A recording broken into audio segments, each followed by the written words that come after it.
Good morning and welcome to the sixth and final presentation in our series of educational webinars on retail metrics, the key performance indicators of retailing. Today we're going to talk about putting it all together.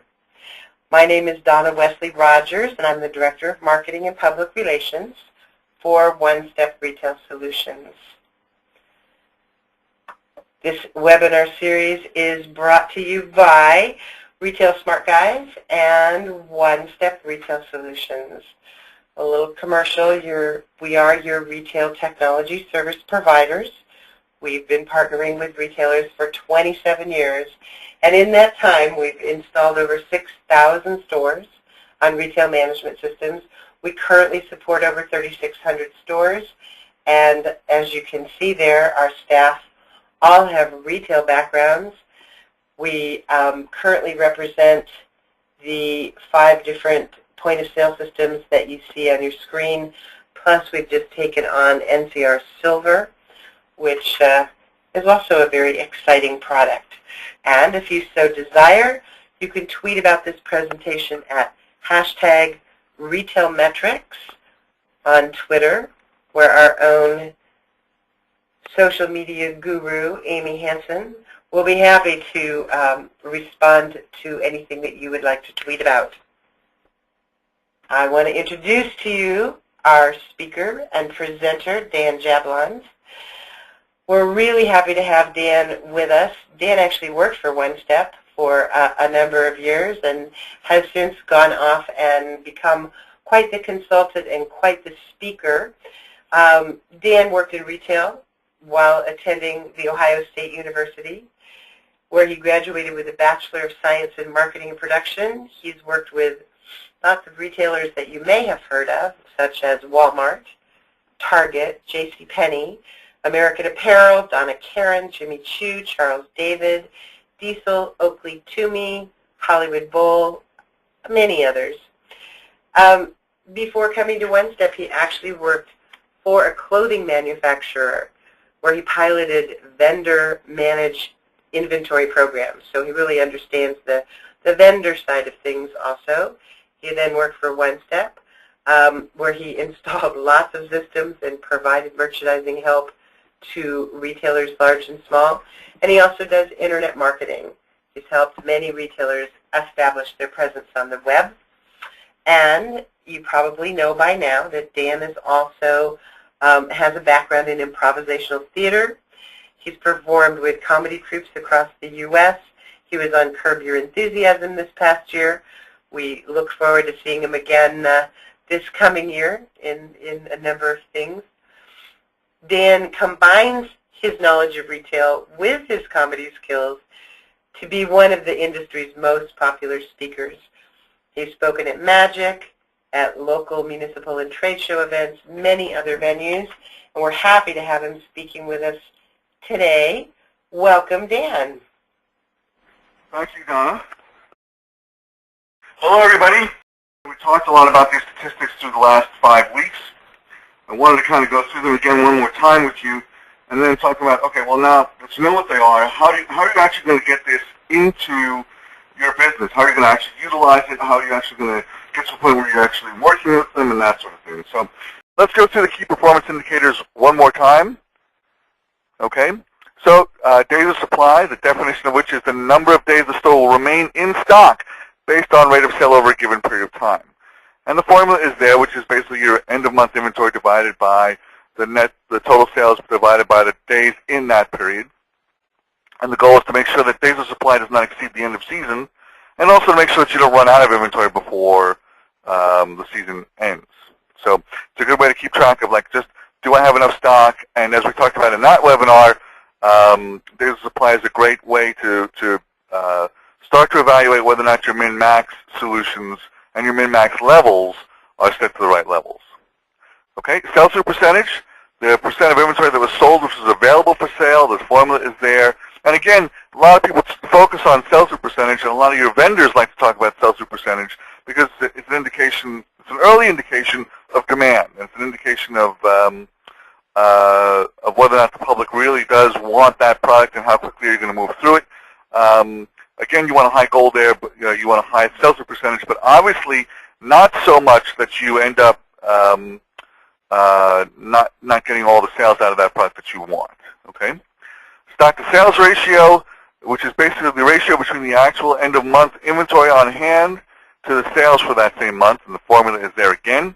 Okay, we're looking for a lower number here, right? We don't want to invest too much in inventory or so much in inventory that we end up, having to lose some profitability on this thing. But we also want to make sure we don't lose sales. So we're looking for a good, even balanced number, somewhere usually around a 3 or a 4. If it's apparel, it gets a little higher when we're into sized apparel like jeans and shoes and those sorts of things. Okay, and turn, usually expressed as a year, but it's the number of times that an average stock is sold within a given period of time, or how much you actually completely change your inventory through the year. Okay, the formula is there as always in red, and again, we're trying to increase the turn as fast as we can, again without losing sales, similar to that sell-through percentage thing. We want to make sure that we're turning our goods quickly, but not so much that we're losing sales. And of course, my favorite, GMROI, gross margin return on investment. A measure of how well the inventory is turning combined with the measurement of how profitable that investment inventory is. And we're looking for, GMROI, as you remember, is expressed in dollars. We're looking for the highest dollar value possible. And remember that GMROI, if it's expressed as dollars, it's basically you can think of it as this way: for every dollar you invest, how many dollars did you get back? And again, as a rough rule of thumb, it's a rough rule of thumb. I got a lot of emails about this just to clarify this. The first dollar that you get out of GMROI usually pays for the goods, especially for those of you that are in the 50s or high 40s in terms of gross margin. The second dollar pays for operations, pays for things like lights and rent and new employees and etc., advertising. And then everything above that second dollar is profit, so we're looking for the most profit we can get out of it. Okay, so that's just a quick review of all the statistics. Okay, so how do I get started? Well, the first thing you want to decide is what is it that you're going to measure. Are you going to do this by department? Are you going to do it by department class? Some of you might be able to do it by department class subclass. Some of you will want to do it by vendor. I think that's also a very meaningful thing. I think the thing you have to look at is really what is it that you're going to be able to digest. Some of you have a department class subclass structure that is actually thousands of department class subclasses, and that's probably too fine a measurement there. I think the department is probably good, or department class for most of you is what will make sense. It is a good idea to do it by vendor also, if you can actually, if you have the time to put the numbers together by vendor, as opposed to just by department, and class. Okay. Really think that first step through, though, in terms of what is it that you will be able to act upon. If your departments are just men's versus women's versus kids or something like that, that's going to be too broad a metric. I think you've got to go a little deeper than that. Okay. And then you want to get each of the different types of data that are going to help you build these stats. So for sales, what do you want? You want units, you want extended retail, or units times the total or the retail price, and extended cost. And you want that probably monthly. Some of you can do it weekly, but mostly I think you're going to want to get that monthly. Okay. And obviously, if you have units and you have extended retail and extended cost, you can get to margin, but you want extended retail and extended cost for sure, and units for some of these things that for those of you that want to measure things like turn and days of supply, and you want to do it based on units as opposed to doing it based on retail dollars. Okay. Same thing for receiving. You want to get units, extended retail, and extended cost. Why? Because when you start to look at these stats, you also want to look at things like, okay, well, my sales went up. Did it happen because I brought more inventory in? And so looking at your receiving when you look at that helps you figure out, okay, well, every time I flow goods in, my sales increase, so I need to look at my flow of inventory, and that's what looking at the receiving stats tell you. They tell you whether or not your sales are being stimulated by the receiving or not. And of course, inventory, you want to look at your units, your extended retail, your extended cost of inventory, and most of the systems that One Step offers will give you that historical data. What was my inventory at the end of February, at the end of March, at the end of April? If not, you can back into those numbers. You can take what your inventory is today, and if you know your sales and you know your receiving, you can add back the sales and subtract the receiving for a whole month, and then you can get that prior month. So example, tomorrow is the 31st of the month. Get your inventory as of that moment, subtract out everything that you sold for the month, add back add back all the sales and subtract the receiving for that month, and you'll get what your inventory was at the prior month. Okay, so you can continue to back into your inventories month by month by month, so you can see what your inventory was at the end of each month. Okay, so again, you want to start by looking at department, class, or vendor. You want to collect your sales, your receiving, and your inventory stats. For some of you that are multiple store, you also need transfer stats.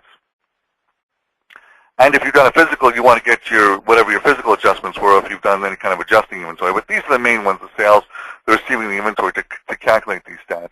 And you really only need the transfers and the adjustments ones if you need to backdate your inventories. Okay. The other thing I would tell you is that if you didn't get really great notes on how the formulas go, download this webinar and apply those formulas to each of these statistics. Once you've got all this data in front of you now. Okay. So I will grant you at the beginning that's a bit of a project, and you've got to break out some time to do that. We're going to talk about time here in a minute, but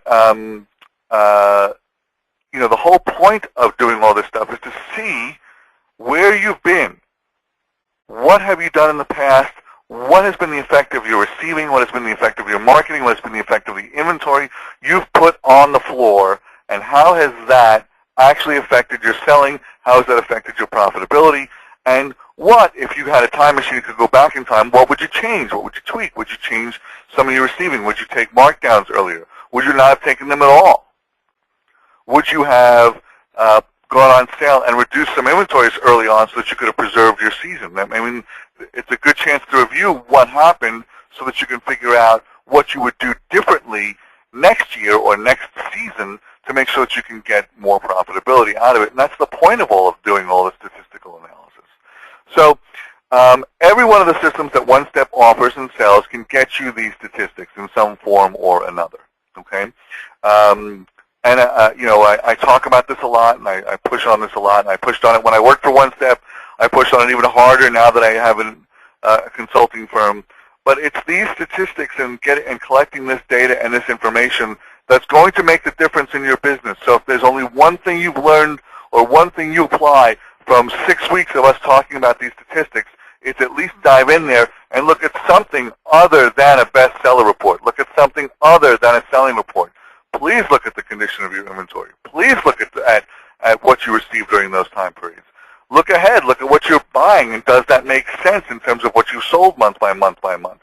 One of the things that we talk a lot about in the open-to-buy world is sometimes we look at how people are buying inventory, and they will, as an example, we're starting to look now at people's purchases for spring. Now that it's October, we're looking where are they planning to land on January, February, March, and there are sometimes people go out there and they're buying enough inventory in January to cover them through February, March, and April. And it's just completely the opposite of the thinking of what we're trying to accomplish in retail. We want to flow those goods in. It's about balance and flow. So do I need to flow that much inventory in there? And look, you can imagine, based on now what you know about all these statistics, what their GMROI will look like, what their sell-through will look like, what their turns will look like if they just have this snowstorm of inventory in January and they don't flow it in month by month by month by month. Okay? All right, what do I do with this stuff? Well, you want to compare departments and vendors versus each other. So if you've decided to do this by department class, look at each of the department classes and then look at them against the store total average. So let's just say your store total average GMROI for a moment is a 3.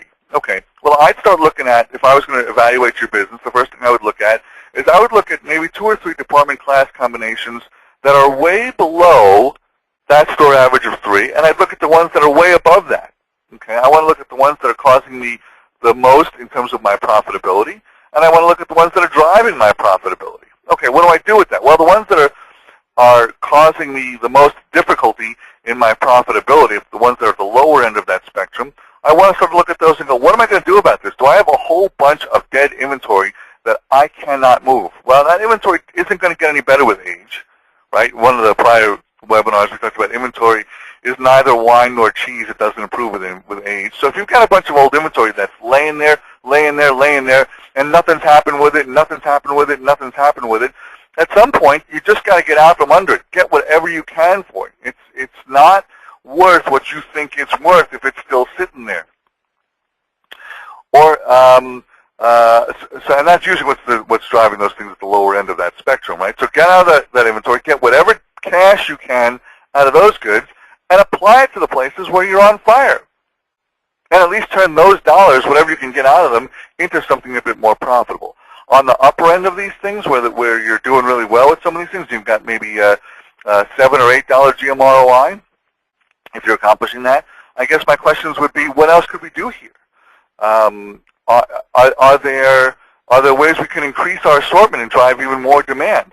Are there similar products or similar classifications or supporting classifications that might actually help me build this business even further? We're finding this happens a lot in jewelry, where people have invested in jewelry and they have a very high GM ROI, and then we encourage them to maybe take on some different price points in jewelry, or take on different lines, or take on different styles of jewelry, or take on additional vendors, just to broaden the classification, because there's obviously something that's working there. And we need to really, pour the gasoline on that fire and get it even bigger and bigger and bigger. Let's make it huge. So these will actually, in the sea of merchandise that you guys have in your stores, and the number of SKUs and the number of products and the number of things that go on in a day, it helps you really focus on the areas of your business that need the most attention, the areas that need the areas that you're super profitable or the most profitable in. How do I make myself even more profitable?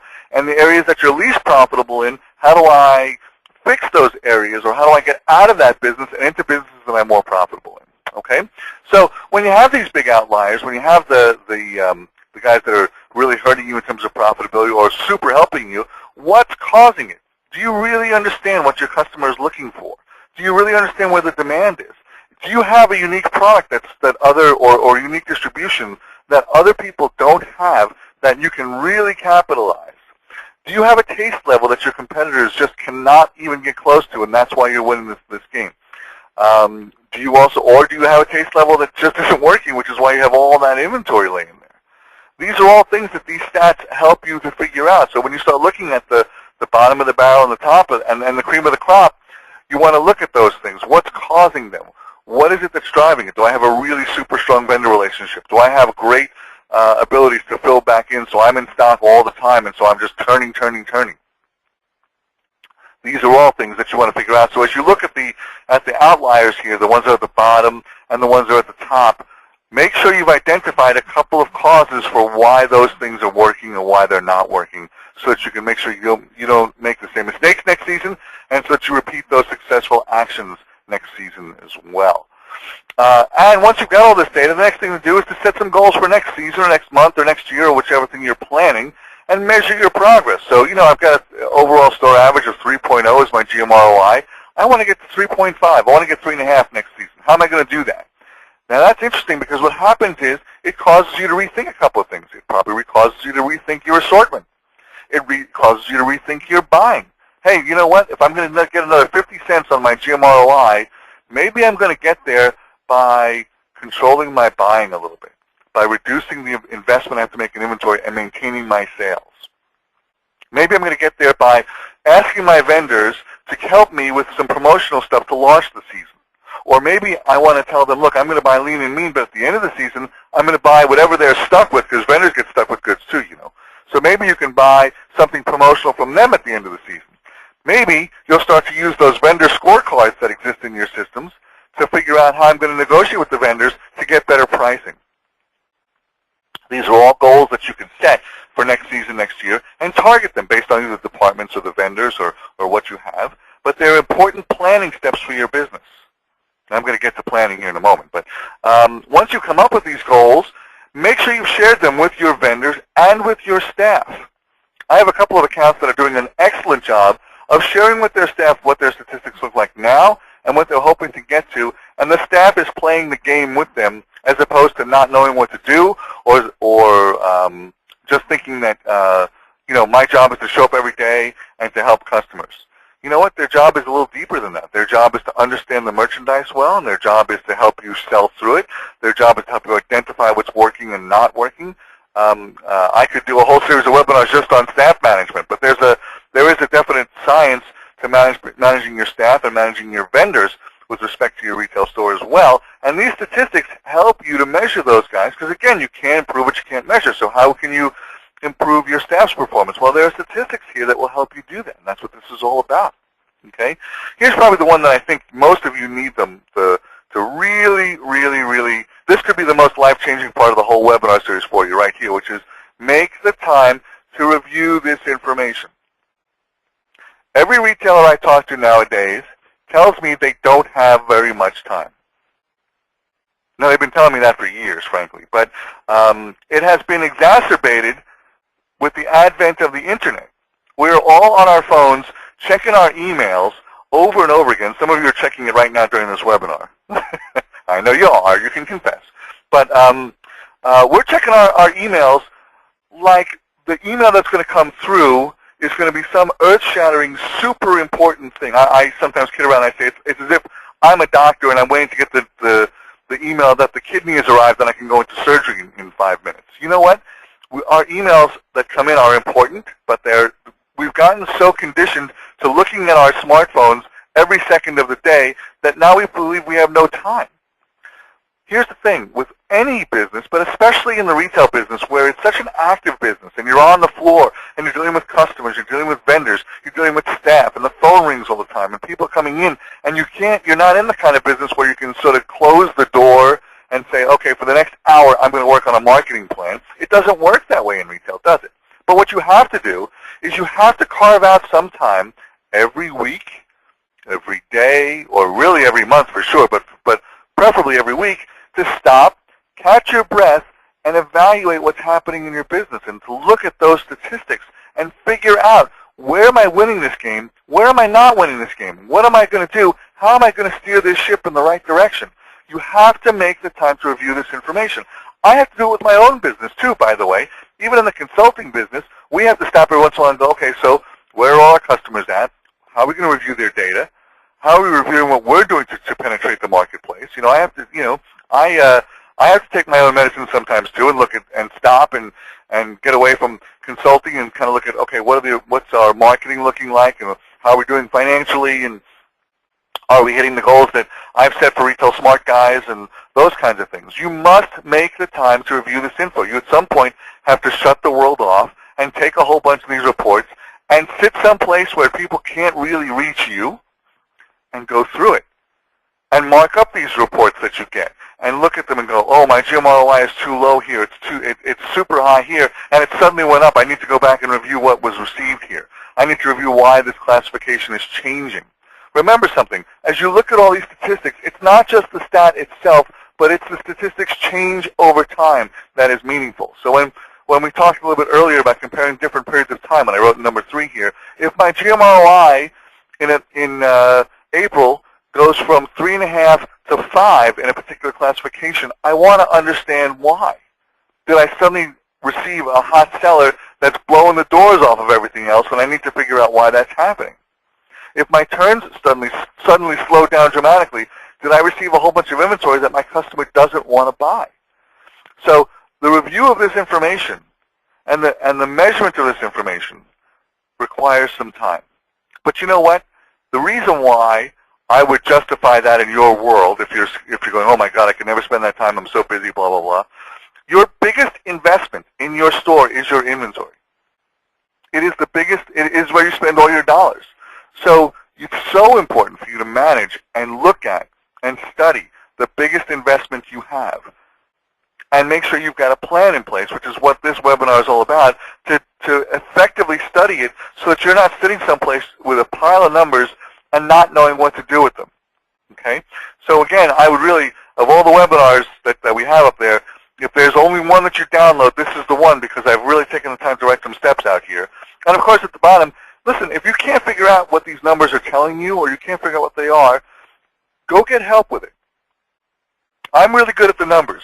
You know what I'm not good at? Fashion. If you saw the way I dressed, you'd be horrified. Okay? I don't have that eye for it. I can't look at a color and tell you it's right or wrong or that sort of thing. I'm not a fashion maven, but I certainly am a retail maven, and I certainly understand how these numbers all play together. Okay? I can tell you numerically what to do in your business, but in terms of what your customer base wants, and in terms of what fashion is hot, what fashion is not hot, retail is really a mix of art and science. And many of you that have retail stores, because you appreciate fashion and you like the styling and you like color, that kind of stuff, many of you can really understand the art of the business. This is about the science of the business. And so for many, many stores, there is a partnership of people that understand the art and people who understand the science. And if I was going to open a retail store tomorrow, I would make sure that I had someone partnered with me, maybe a buying service or something like that, that really understood the marketplace and understood color and understood what, those kinds of things, understood fashion and understood body styles, that kind of stuff, because I could do the science all day. If you're an art person and you're not a science person, go find a science person, have them help you with the numbers, and it is the effective combination of art and science in a retail business that creates a monster retail business. So get that help if you need it. Where do you get that help from? One Step certainly can help you with that. Retail Smart Guys can help you with that. That's why we're doing this together. Okay. All right. I'm a big believer in a reporting strategy. I talk about this a lot too. When I was doing report seminars for One Step, this was one of the first things we would talk about. When you start to think about all the reports that exist in your point of sale system that you have, whether it's Retail Pro or Lightspeed or Counterpoint or QuickBooks or all the other ones that One Step offers, I don't remember all 6, but there's a bunch of them there. When you think about your reporting, the worst thing you can do is just go turn on a computer and try to run what's there. That's not going to help you figure out what you want to know. So the first thing you want to figure out is, okay, pretend I had a magic genie that could tell me everything I wanted to know about my retail business. The first thing I'd want to know is, okay, if I had a magic genie, what do I want to know? What information do I want? What do I want it to look like? I think the best thing to do when you're starting to think about reporting is to take out blank sheets of paper and just draw what you think your perfect report would be. And it's going to be more than one report, probably. It's not going to be one. I mean, I'd like to believe you could come up with a magic report that answered every question about the business, but there's no way. Now if you're going to measure your inventory, and you're going to measure your vendors, and you're going to measure your staff, there's going to be a series of reports. So what you want to know first is, what do you want to know? The second thing is, how often do you need to know it? Am I going to do this every week? Am I going to do it every month? And some reports are weekly reports, some reports are monthly reports, some reports are going to be before I go to the marketplace again, before I'm going to go to a trade show, before I'm headed off to Magic or wherever you're going to go. Okay? And the last one, which I think is one of the more important ones, is what are you going to do with it once you have it? One of the toughest days of my career in helping retailers was I had spent a bunch of time with a particular store, and I showed him a whole bunch of reports, and he got all excited, took a whole bunch of notes. And then I went back to see him a few months later, and stacked up on him on a desk, on a credenza on the desk behind him, was just like what seemed to be billions of pages of paper. I said, "What's that?" He said, "Those are all the reports you showed me how to run." I go, "Wow, that's a lot of paper." He said, "Yeah, I can't wait to read them." And that was the moment where I thought, I'm going to be shot by every environmentalist in the country. But the reports are only good if you're going to do something with it once you have it. So you've got to make sure that the reporting strategy you have causes you to take some action within your business. So figure out what you need to know, and I think these webinars have done a pretty good job of telling you that. How often do you need to know it? Are you going to review this stuff every week or every month, or what are you going to do?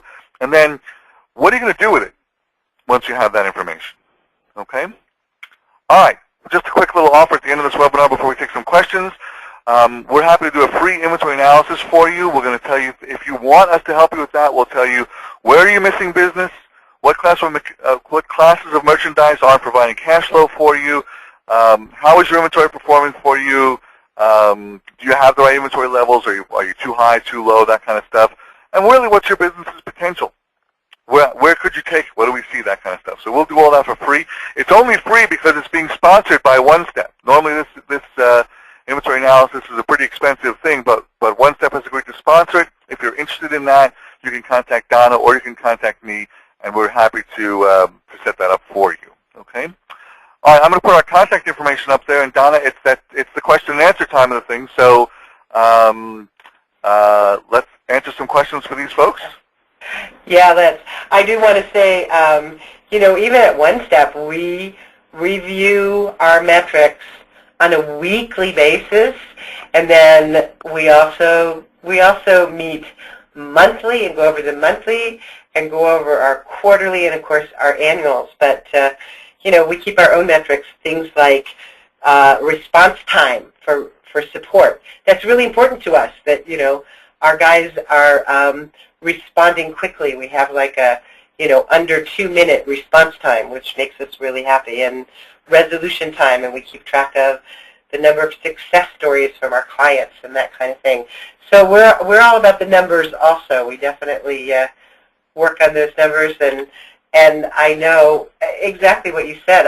Having been in retail myself, for me it was at that point in time all about the art of it and not the science. And certainly if I had known the science of it at the time, I might still be in retail. But now I'm in technology servicing retailers. Okay, so let's get to the questions. First question, is collecting this data the job of the IT department or the buyers? I think that's going to depend on how your store is structured. I mean, for smaller stores, the buyer and the IT person, as well as the person who does the window displays, as well as the chief salesperson, as well as the accountant, are all the same person. In that case, obviously, it's you. But I think probably the collection of the data is probably more falls into the IT department. And, and different IT departments have different philosophies on this too. Some of them feel like, okay, we provide the tool, it's up to you guys to use it. Okay, but I think more often than not, the IT department will help you figure out what those reports need to be. Maybe even schedule those reports, because in a lot of these systems now you can schedule the reports to run at a particular time. So there are times where we've worked where we've helped people, and One Step has helped people for sure too, which is like, okay, I want this report Monday morning, so they set the system up to run the report Sunday night, so when you come in Monday morning, you can hit the ground running with, okay, the data is there, let me start to study and evaluate what's going on. So I think it's probably a shared responsibility. The buyers need to, like in that reporting strategy slide, say, what do I want to know and how often do I want to know it? The IT department has to make sure that the resource is there and the tools are there, so that the buyers can get that information. Sometimes, by the way, this information goes to planners as much as it goes to buyers. So, different people within the organizations are going to have different requirements and need to look at different data at different times. I think the IT department needs to make sure that the data is there, and that's where they can work closely with One Step. And then the buyers need to make sure that they're reading that stuff and actually taking action after they get those reports. Okay. Okay. So let's see. I'm not having any other questions come through. I've got a lot of people still on the line here. Please write up your questions on the right-hand side. Hopefully that's... But I'm going to make one other plea while those are coming in, Donna, which is that, listen, guys, I have been in retail now, God help me, 35 years, between servicing them through point of sale or through vendor-managed inventory programs or through my own consulting or that sort of thing. And here's the one thing I can tell you for sure that I have seen every single time, without question, without doubt, without hesitation, I can tell you with absolute certainty, that it is the businesses that actually look at and measure their statistics that improve. And the ones that don't do it don't improve. And really, when I started with One Step, they were a much smaller company. I will tell you that a big driver of their growth and a big driver of why they've become one of the country's best point-of-sale providers is their analysis of the statistics, because it helps their management figure out what direction we take in the company and where do we want to go and how is that working. The same can be done for any retail store, and I'm now seeing it even more that I'm doing this consulting with some of these retailers. It gets into other areas. Obviously, it gets into, okay, well, we've got too much inventory. What's our marketing plan to get rid of that stuff? We've got, this thing is on fire. What's our financial plan to make sure we can afford to buy more inventory? Where's the cash coming from? I mean, it really does drive a lot of other things. But at the end of the day, it is the absolute measurement of these statistics and the usefulness of these statistics that gets businesses to not only succeed in tough economies like we're in, but thrive in tough economies that we're in. And then when this economy reverts, and someday it will, it's all cyclical, it is the use of these tools in those kinds of economies that make gigantic superstar businesses. So I can't emphasize enough, and I can't encourage you enough to really take this to heart. Go back and use this data to figure out how you're going to change your business, how you're going to change the way you operate your business, so that you use these statistics to make some meaningful impact. Okay? Absolutely. I do have a couple questions here. Okay, good.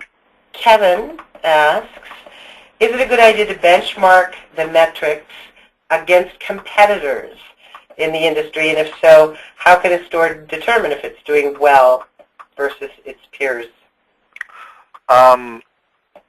It's an interesting question. I get asked it a lot. The hard part is getting the competitors' information without getting into, Mission Impossible levels of espionage. But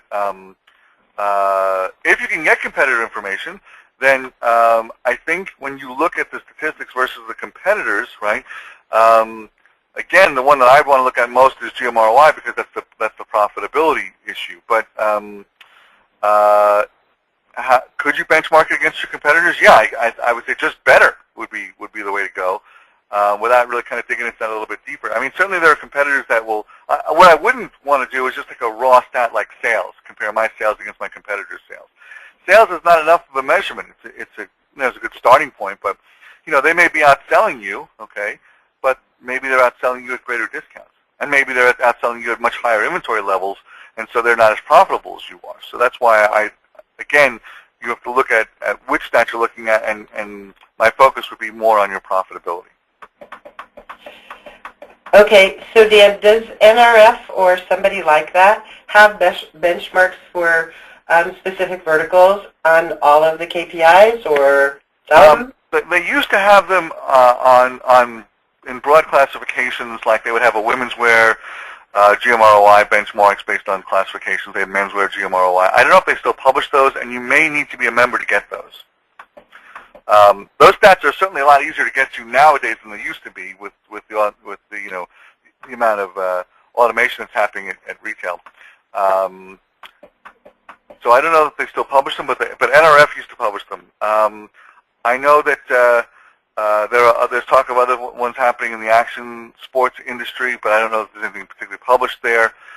There's a company called Action Watch, by the way, in action sports. Most of you, I think, are probably using them already, but they do give you some interesting industry insights there. I would take a look at those guys. But NRF usually does publish them, yes. So when you go in to consult somebody, you don't necessarily just hold them up to a standard that you're operating off of? The only standard I really hold, well, to a degree, I think. I think there's a couple of ways that we do. One way, well, the first thing that we certainly look at is we're always looking at their GMROI if we can get some historical data out of them. And, I want to make sure that they're at least over a 2 in the GMROI. So that's probably the first, I guess, raw benchmark I would use. But certainly given the number of clients that we're doing planning for, Retail Smart Guys now is planning for retailers in 9 countries, as crazy as that sounds. So we know things as a result. We know geographically, we know that, in the United States as an example, right now as I record this webinar, dresses are on fire and sweaters are on fire. So if I find someone that's not doing well in dresses and sweaters, we're going to dig deep into their business to try to find out why. Maybe they have a bad vendor mix. Maybe they're not selling it. Maybe their staff doesn't like dresses. I mean, there's a lot of reasons that drive those things. But I would say we're more doing it based on statistically what we see happening in the marketplace based on other guys. But I don't know that I don't have a hard and fast, footwear should be at a 5 GMROI or something like that. It's more of a, are they performing or not performing, and where, and how do we attack that? Okay. Okay. Well, we're pretty much out of time. I want to let you know that several people have actually written in the question area just to say that they have really appreciated this webinar series and thank us for providing the information. So I think we've given people a lot to think with, and there'll be more. We'll be doing more of this kind of thing in the spring. And as I already said, we will be putting these up online so that everybody can review all the data from the beginning. I always find once I've gone through a course of information, it's always great to sort of go back to the beginning and attack it again from the beginning. By the time I got done with it the first time, I understood so much more. So it may be a good thing to do to go through all of these again from the beginning. So I want to thank you so much, Dan, for contributing your time to letting all these retailers have a new understanding of retail metrics. Oh, well, thank you very much, and thanks for the opportunity to to do this. I love doing these webinars, and anytime you guys want me to do them, I'm happy to do it again. And I hope all of you guys that watch these webinars, I hope it makes a change in your business and a change in your lives. Donna, thank you again, and our contact information is up here, so if you guys want to reach out to One Step to figure out how to get some of this data out of your system, or you want to reach out to me to help with open to buy planning and looking at your inventory, we're happy to help you any way we can. Great. Thanks, Dan. Thank you.